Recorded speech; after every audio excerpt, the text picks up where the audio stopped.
Hello, everyone, and welcome to IAB There, our regular streaming show in which we connect the digital advertising ecosystem. My name is Eric John. I'm the Vice President of IAB's Media Center. And on today's show, we're thrilled to speak with two special guests, Vanessa Otero from Adfontes Media and Dan Granger from Oxford Road.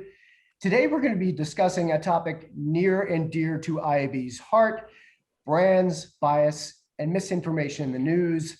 If you've been watching IAB's events and programming over the past couple of years, you probably are aware we've done quite a bit of research into understanding how brand safety, the adjacency of brands with news of various types, affects consumer perceptions of brands. Most recently, we produced a study called the News Trust Halo that offered some really interesting insights into how people perceive the brands within the news content they're viewing. Interestingly, what we found was that when brands advertise within professionally produced news media, consumers, regardless of their gender, political background, or age, feel that that brand is more trustworthy, more relevant, and more likely to purchase that brand. So it's interesting to think about how incredibly concerned brands are, as they should be, about things like adjacency with news. But there's a bigger thing to be concerned about, and that is the actual livelihood of journalism itself. And so that's what we're going to talk about today. First, I'd like to invite into the discussion Dan Granger. Dan is founder and CEO of Oxford Road, an independent audio agency. Oxford Road has helped hundreds of direct-to-consumer companies scale their efforts in audio with podcast, radio, streaming, connected voice, and more. It was recently named Inc.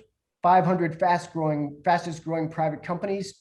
Dan's also the host of the Media Roundtable, carried by Podcast One. And as a founding partner of the Media Roundtable, he's been leading the charge in understanding how to mobilize marketers to promote truth and civility in ad-supported media. So Dan, let me start with you, and then Vanessa, we're going to bring you into the conversation in a moment as well. So I was listening to Media Roundtable's Greatest Hits podcast just a week or so ago. I was not astounded, but I was just really, it was an amazing listen, because the range of voices in the mix, everyone from T-Pain to pretty far right journalists or podcasters. You can say it, Bill O'Reilly. We can say his name. Yep. There you go. We run the gamut. It's really something. I love that, because it gets to the heart of what is really a challenge right now, which is so what some refer to as the balkanization of perception around news and content. But if you could share what has been, you've been doing the Media Roundtable for roughly a year now, is that right? What have you learned in the series of conversations you've had? It's a really good and important question. For me, it was interesting. I've been in the advertising business for a long time, and I've been working with all these diverse personalities. Like, the whole ecosystem is built of personalities, right? And so my MO used to be like, hey, look, we're here to do business. They're going to have their opinions. They're going to have their controversies. Let's stay focused on reaching our business objectives. And then you have this collision of values that I think people have become more aware of over the last year or two. And the path of just indiscriminately advertising wherever it's going to work for your business KPIs is very much it's not sustainable. You can't do that. Your values have to be a part of the conversation. We're really seeing a societal shift, a different way of consumers, employees, stakeholders having expectations for corporations. So for me, I had to go in and set aside my preconceived notions about, like, look the other way, count your money, stay focused on what you're here to do. And I started to say, you know what? I think that I am working in a business that is overtly poisoning its customers. And I don't think that anybody knows it. And I don't think that everybody knows it. And I don't think that everybody means to do it. But I think that we have all gotten so caught up in these primal feelings, these tribes. We've sell the fact that these are tribes. You've got a tribal leader who's got the attention. They've got a relationship with this group of thousands, maybe millions of people. And hey, man, when they can turn to that tribe and tell them how great your product is, where are you going to get advertising like that in the world? You can't. Like to get walked into the party by the host and have them spend a minute or two talking about how great you are, like best form advertising possible, right? So that's really important. But at the same time, the barriers to entry came down with the fragmentation of media and the internet, really the open internet, and that started to affect audio. And what we started to see is the strength is also the liability. So anybody can say anything. I can talk to my phone and post this while we're having this conversation. There's no oversight. Nobody's going to stop and go like, hey, how many people are there going to be any lives lost because of what he just said? Right. There's nothing. And I think that we have, so what has, to try to summarize a little bit, like the cost of the attention economy has really been a revelation for me, where getting attention by any means necessary, and that driving what media is available for us to consume is an existential threat to this country, I believe, and the democracy that we're here to protect, and the loss of trust in institutions and in each other, and giving each other the benefit of the doubt. These are real serious problems that are holding back personal relationships, whether that's at a Thanksgiving dinner, it's your friends that you grew up with that you still love. It's who you work with, what companies you can work with. It is everything. It permeates everything that we do. And so what is, the biggest thing for me is to see that everybody's kind of gotten swept up in this. And it's not like one side is problematic and the other side is not. I've come to this realization that everybody's nuts on both sides. I feel like a man without a country most days, because I'm like, I disagree with you and I disagree with you, but I kind of agree with you and I kind of agree with you. And people don't see it that way. They don't hold two contrary thoughts at the same time. So anyway, I'll stop there. Go ahead. There was a time when that was okay. It feels like we've entered this realm of as you described it. It's like if you're not wearing the right shirt and voting and rooting for the right team, everyone else is verboten. And what's fascinating to think about is how brands can and need to navigate amidst that, right? How, especially in an era when consumers expect more of brands, the trust in as challenging as the trust is in news, the challenge of trust in government traditions and infrastructure is also massively challenged. So consumers are increasingly, if you read the Edelman report, consumers are increasingly putting more trust into brands. And so imagine you're a CMO of an emerging brand, and your younger skewing audience really expects you to step up and do something for the world, right? So now, where do you actually appear in media, right? And I think that what's so interesting in our study was it pointed to the fact that it's okay. Consumers expect we're all consumers of news. If you want to, live day to day, you have to be informed.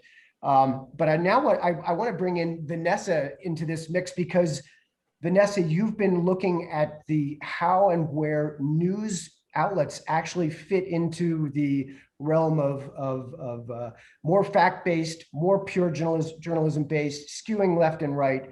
Let me have you join us on the screen. Vanessa is the CEO and founder of Ad Fontes Media. She's the creator of the Media Bias Chart. She is a licensed patent attorney from Denver, Colorado, holds a BA in English and a JD from the University of Denver. What I love to think about is people's backgrounds and how it gets them to where they are. What's fascinating about your background is it's centered on analytical reading, writing, and the ability to analyze context and content is really kind of set you up for the production of the Ad Fontes chart.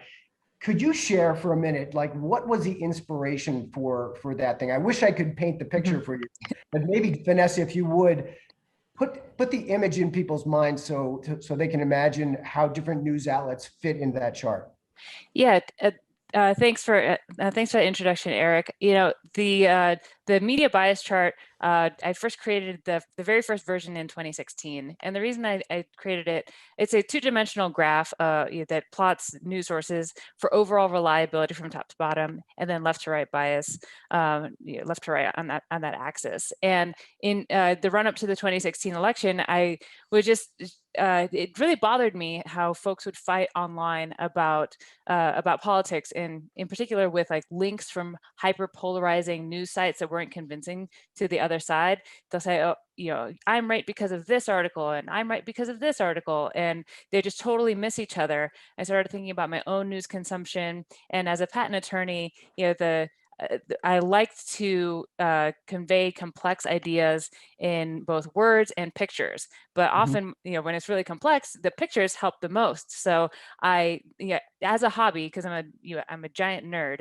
I did this as a hobby, created a map of the media landscape, put it online, and it went massively viral. And I had no plans or intentions for that to be a thing. But over the next 2 years, I heard from a lot of folks on the internet, as you can imagine, good, bad, and ugly. But there was this real draw and this need for conveying this information about this vast news landscape. And when I reflected on why it got so popular, it's because we need news ratings. There hasn't been a class of news ratings before. In the 50s and 60s, if you only have 3 networks and a handful of newspapers and magazines, and then the 80s and 90s, you have some more with cable. But then it really accelerates in the 2000s with digital media, and then in the 2010s, you've got social media on smartphones and just tens of thousands of sources across podcasts and TV and YouTube and all of that, right? So people people feel lost, right? People come to us all the time saying, how do I know what to trust? Yeah. And so we started a company. I started a company around this concept of news ratings for reliability and bias in the beginning of 2018. So what's fascinating about IAB's research and how it kind of dovetails with what you're doing, our study showed that, and this just is the bubble that everyone tends to live in, news consumers think fake news and misinformation circulates. So they don't think fake news is as common within their own preferred news sources. So everyone has this perception that what I'm seeing and reading and viewing is not fake. We're not the bad guys. Right. Exactly. Yeah. Right. So what is that about? What do you think it is? You want to go first, or you want me to do this one? Go. Oh, what's fascinating is that everyone does agree. Yes, the media is so biased, So they, from all sides, they say yes, we need this because look what the other side's doing. It's terrible. Right. Dan? Yeah. And I would say some of it's narcissism. Some of it's lack of intellectual honesty. But it's also, look at Congress. Like, everybody hates Congress. Nobody trusts Congress, but they like their congressperson. Like, they're really passionate about their congressperson. Oftentimes, it's all the other congress people that aren't catering to what they want to see and hear and what's a local, important issue to that person. So I think that, we talk about filter bubbles and everything like that. And we now live in a world, like, I think the world that we were all born into was different. You had a common understanding. We all saw the same commercials. We saw the same movies. Okay. We don't live in that world anymore. The fragmentation has allowed us to create this virtual reality where you can be fed the stuff that makes sense to you and be told, the people out there, they're out to get you. They're going to get you. And so now we're all in this like tribal warfare state, and it's a disaster. Well, what's fascinating in that Dan, in your roundtable conversation most recently in the recap, someone pointed out that what they kind of find is that there's especially given the role of social media in news distribution, there's this sense that people have that they're invisible. They can say and project whatever they want, not really realizing that what they are saying is directly linked to their entire persona. And what he also pointed out is that critical thinking tends to be the most important. You think twice before you say something batshit crazy. Right. But that takes awareness. It also takes having a media diet that is multifaceted. So, so here, going back to the challenge for brands, right? If I'm a brand, what famous sports figure said, "Listen, Republicans buy Michael buy Jordan." sneakers." Yep. There you go. So what product is purely one stripe of political leaning or another? Patagonia. Exactly. So what's your advice, Dan, because you're counseling brands all the time, especially in the podcast space. How are you counseling brands the right way to present their brand image in the context of content that's going to be meaningful for their audience, but to not draw the filter so tightly that they miss the opportunity for reaching more potential consumers? Yeah, so I think you're touching on a couple of different issues here, and so let me just parse them real quick. One of them is, how do they align themselves with media that is congruent with their values as a business? Right. And that is where, as an agency, meeting Vanessa was a miracle for us, and getting to understand the power of the media bias chart, because now we have an external tool that is not like, everything else that we see, Media Matters, Sleeping Giants, there's watchdog groups, there's people out there, but they're not trying to be intellectually honest. They're not trying to be objective and hold both sides to account. To have a third party that doesn't take a position, that's monitoring that and allows us to help our clients and the companies that we advise advertise in a way that is congruent with what they say they believe, is life-changing, and it's making a big difference. We are shifting millions of dollars in advertising toward content that is less polarizing, more accurate, less biased. Mm-hmm. And so that's one slice of it. The other piece I think you might be talking about is things like corporations that are weighing in on things like Georgia voting rights and issues like that. And I think, if you were paying attention in 2020 and a little bit since, I think what you started to see is a lot of corporations, mean well. A lot of them are trying to bandwagon. They're virtue signaling. And guess what? We live in a world that is not going to tolerate virtue signaling. You can't just say something. Like, you have to mean it. You have to follow up with it. And if you try to put the lamb's blood over your doorway, by posting your "we stand in solidarity with you" thing on Instagram, and think you've done your job, better that you don't say anything. Better that you get criticized for saying nothing. Hold your tongue unless you're ready to back this up and live this out. And it's so easy to write these checks.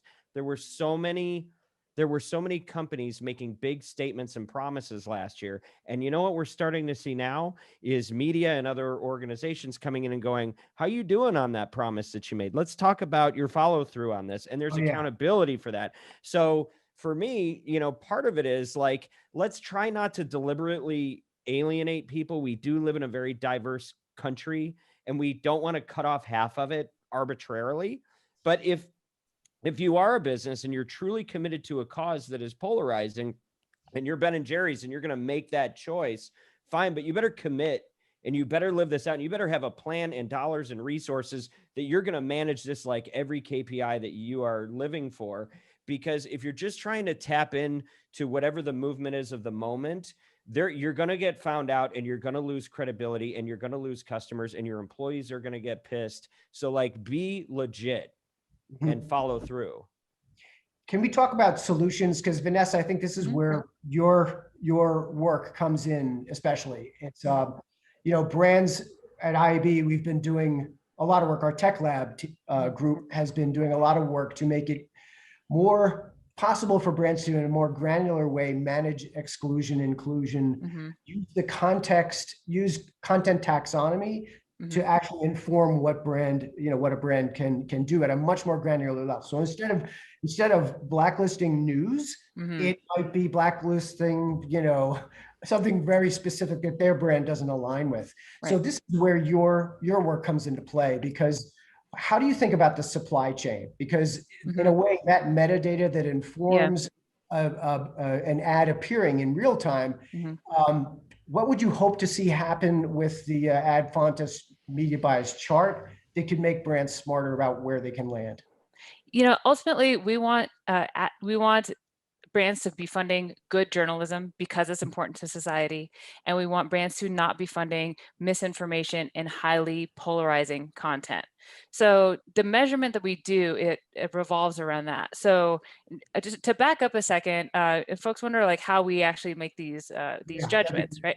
I mean, from a methodological standpoint, so ad fontes stands for to the source. It's Latin for to the source, because we're doing content analysis. So it's not opinion polling of who do people trust. That's somewhat different. There's lots of good research on that.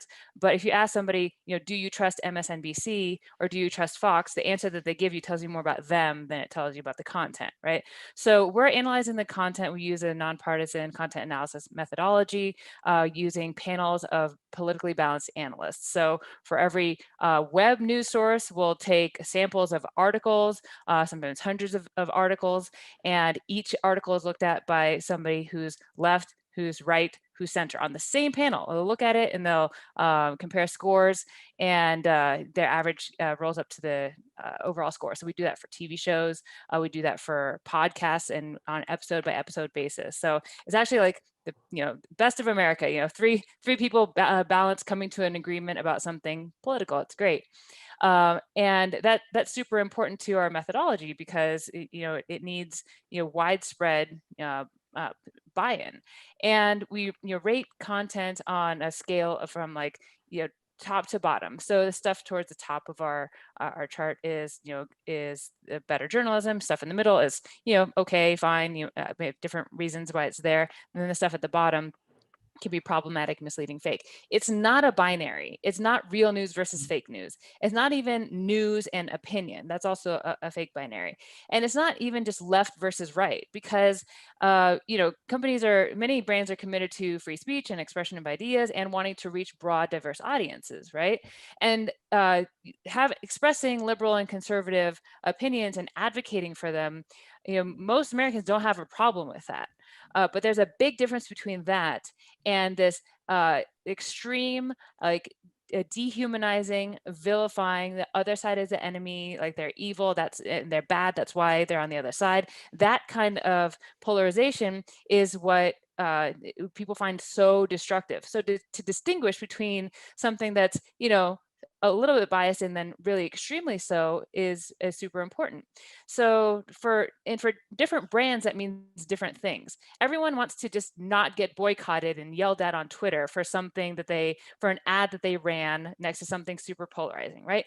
But that's sort of a basic level. It's reactionary, and we've all seen, somebody says something terrible on a primetime show, and then all the brands run away for like 6 months, and then they kind of come back, right?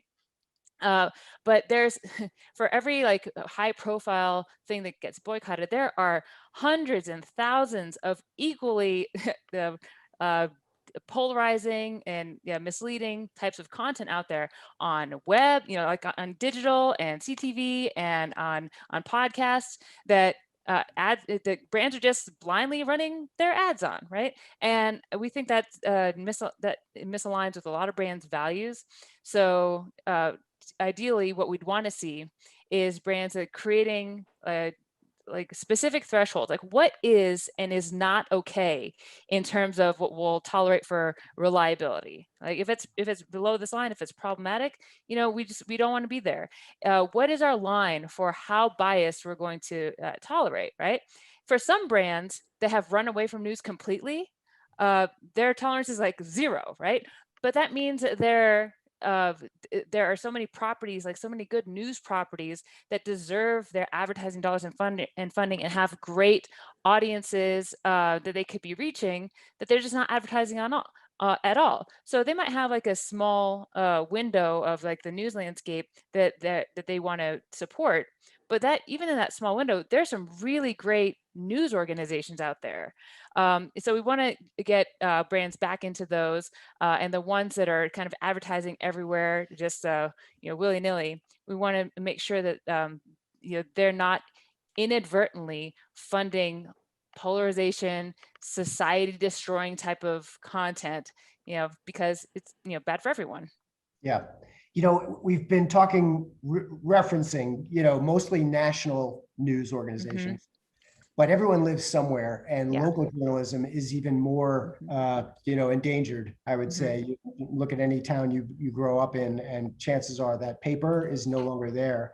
So it really begs the question too of the role. And Dan, you've talked about the role of the fourth estate. I'd like to kind of take us home and with this question, which is, what's the importance of the fourth estate now in the coming year? What's something the industry needs to do to protect it? Yeah, that's the question, right? So just to recap, fourth estate, old English concept of holding the aristocracy to account. Journalists do that. We have three branches of government. The fourth estate is the fourth group that speaks truth to power, makes them accountable so that people know what's going on, how they're actually, if they're getting their money's worth out of these folks. Now, what's happened is corporations own most media that people consume. They control that. The incentive that drives profits is to get attention. And the best way to get attention is to show fights, right? It's let them all into the Coliseum. So our Coliseum is now, cable news. It's what Jerry Springer was 20, 30 years ago. They might as well be throwing chairs at each other. And everybody's kind of on that spectrum, right? If we can't trust the people whose job is to hold the important people to account, how do we trust any institution? So there's a fundamental lack of trust. Now, what's interesting when you talk about Edelman Trust Barometer is that corporations are the only group, the only institution that is seen as both ethical and competent. And meanwhile, corporations are raising their hand. Business Roundtable says stakeholder capitalism. Yeah, we accept the charge. We're going to do that for you. Now they're starting to find out that if you start wading too far into politics, you're going to get tagged. You're actually not built for that. And not to quote Mitch McConnell on it, but like there is some truth in that. Like you don't want to be too politicized as a brand unless you're in a very specific area. Right. But there is accountability and there is an expectation, and consumers are getting savvier and smarter, and they have more tools to understand what the downstream impact is of like who makes your shoes and what is your media doing to you. And what Vanessa's doing is she's finally putting packaging labels on this stuff that, there's been no objective validation for. And so what consumers are now able to do is to say, why are you supporting that media outlet that is doing this damage? And the temptation of a corporation is to react. Everybody wants to react. They think somebody said something on Twitter. We have to say something on Twitter right away. Well, no, you don't. You can think, you can stop, you can pause and have some reflection and investigation. That is still an option. But what is most important is that they look at what are their values. Are you really a purpose-driven brand? And if you are, how about you stop investing and funding media that is destroying the trust in institutions? Why don't we support good journalism that fosters trust? And by doing that, we're trying to move the carrot. We're trying to rewire the incentive structure away from attention by any means necessary to rewarding quality content that will be good for brands, will drive sales, and will also support a strong fourth estate so we can have a country that we can all live in and believe in.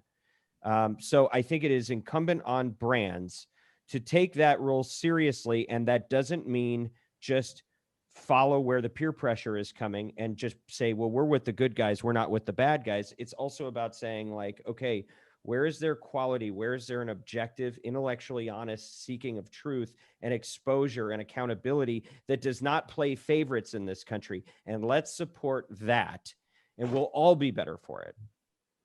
Vanessa, take us home. What is your one thing the industry needs to accomplish this year to make possible that less tribal, more listening brand trust that consumers really want? I think it's time for brands to get present to the impact that their dollars have on the media landscape. It's about protecting your brand, it's about the brand safety, but beyond that, I mean, brands have so much power. people talk about how to fix these like really deep-seated problems in our country, and this like the news, how our news landscape now, like this crisis of trust is a really it's a complex problem. So you can point to consumers need to do better at determining whether something's misinformation. Educators need to teach media literacy. Social media companies have their role, but what can brands do is like the biggest funders of the media. I think the realization that there is a misinformation and bias impact that your company has on the world and our democracy, and how that affects all of your stakeholders. It affects your shareholders, it affects your customers, it affects your employees. Because if we're polarized as a society, if we don't trust each other, that spills over into your boardrooms and into your employee groups, and you get that strife and that disagreement and inability to solve real problems within your own company. Okay? So stepping out, and people have been thinking about how your company affects the climate and sustainability, how your diversity, equity, and inclusion initiatives impact equality across the society. It's the same thing with your misinformation and bias impact on the news landscape.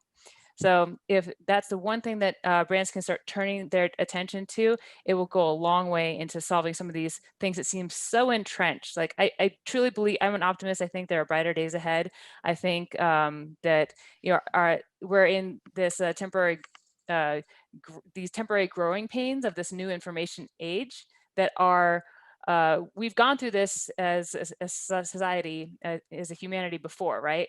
Every time there's new breakthroughs in communication, like with a printing press or the radio, there's some panic about how we now handle all this new information. And ultimately, more information is a net good.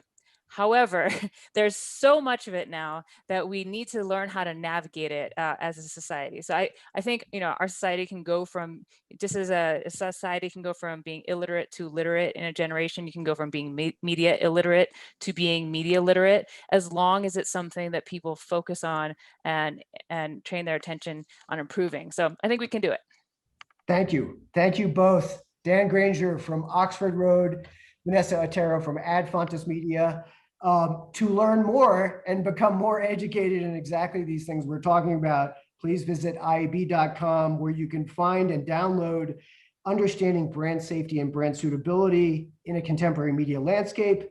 And always feel free to reach out to me, Eric at IAB, for more information as well. Thanks, Vanessa. Thanks, Dan.